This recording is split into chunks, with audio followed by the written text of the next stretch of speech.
Hello humans! Today I wanted to talk about what I personally consider to be a requirement for a work knife.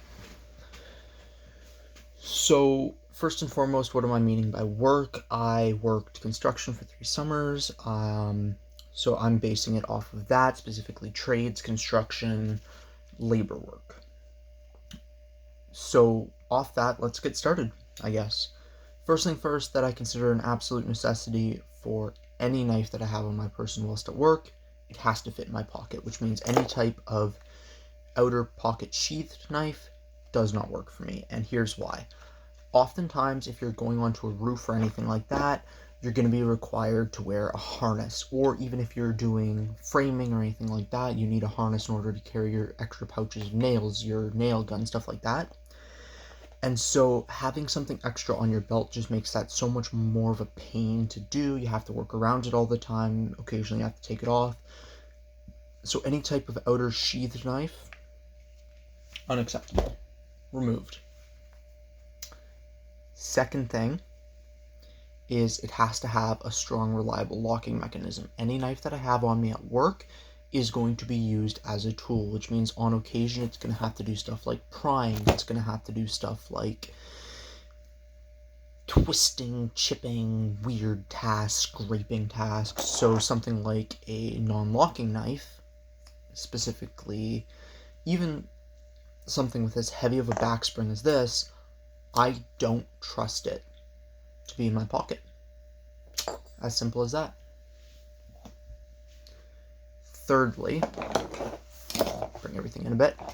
Thirdly, it has to be able to work and survive easily in a rougher environment. So what that means is it's probably going to get sand, dirt, potentially glue, potentially lots of weird sawdust, scrap, garbage stuck in it, right? So as a result, it needs to be able to function reliably over time despite that. Which means, unfortunately, this runs on bearings, so it's out. This is a liner lock, and that was super bad. Let me just...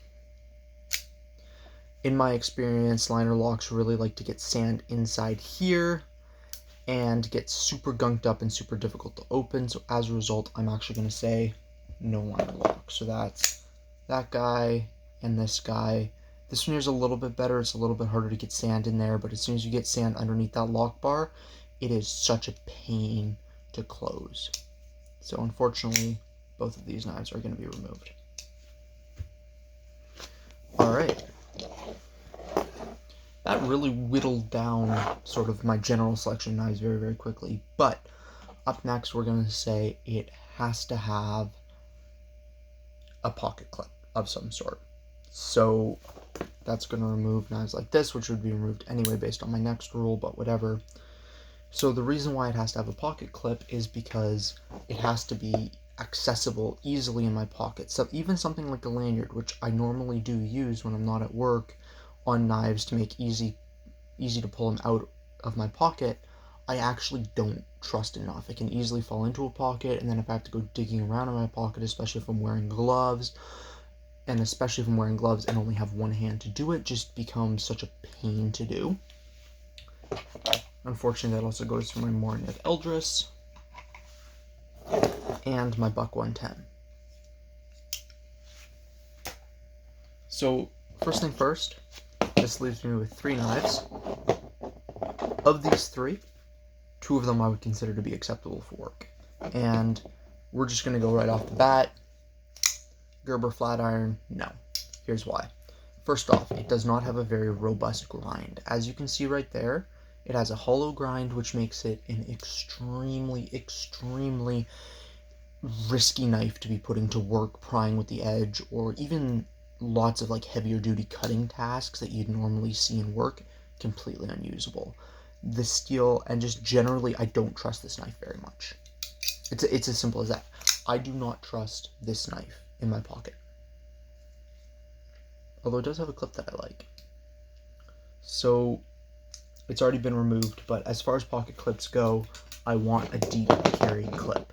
And the reason why I want a deep carry clip is because I find it much easier to grab, especially with gloves, when I have a little bit of the blade of the handle sticking out of my pocket. So something like either one of these two, this one here actually sits about here in my pocket, makes it so much easier. With a knife like this, if you've got it all the way to about there in your pocket, with gloves on, it actually becomes relatively difficult to pull out of your pocket, especially if you've got, one hand and are working on something. If you've got one hand holding a piece in and you have to shave just a little bit off your 2x4 in order to get it to fit, having something that's deep and difficult to get to into your pocket, unacceptable.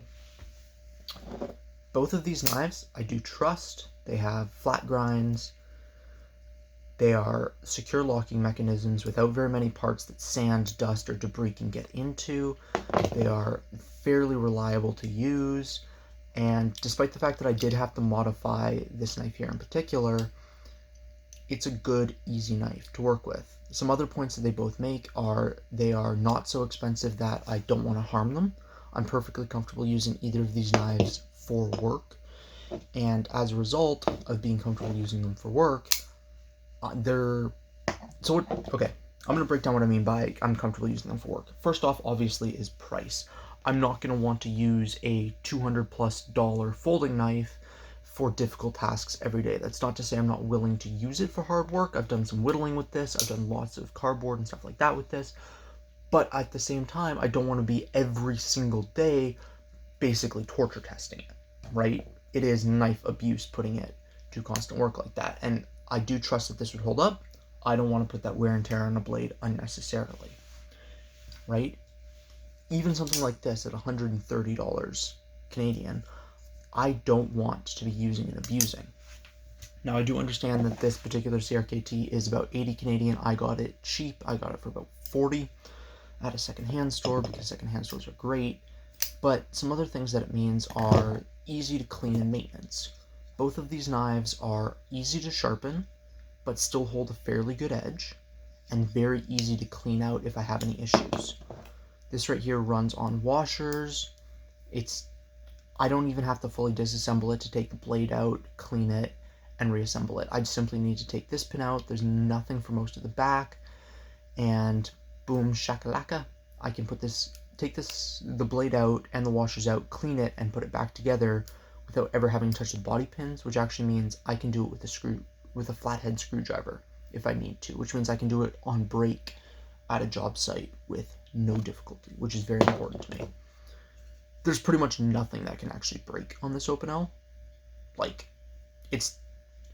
Without my additions, it's 4 pieces. Even with my addition, it's 6.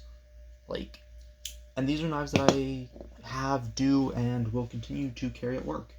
I'm not saying there are other knives that I wouldn't carry at work. I'm just saying these meet my personal definitions of what makes a good work knife. They are both very reliable, very easy to carry, very easy to maintenance, and just generally knives that I like having in my pocket at work. Simple as that. I didn't get to some of my other definitions because they didn't become relevant with the knives that I have with me here at school, but another point is I want to have a point. A lot of the time you'll be, cutting packaging material or anything like that, and it's really good to have a good solid point that you can use to cut into stuff. Even something like this with that sort of Spanish tip or razor point or whatever you want to call it, I actually don't like it. Sheep's foot. I don't like it. I find it irritating to poke and stab with. And something like this, cheapo garbage knives, just no, don't. These aren't good work knives. They will fail on you. They will fail on you in predictable and potentially painful ways. Yeah, that's sort of everything that I wanted to say. Stay safe and have fun out there, guys. Peace.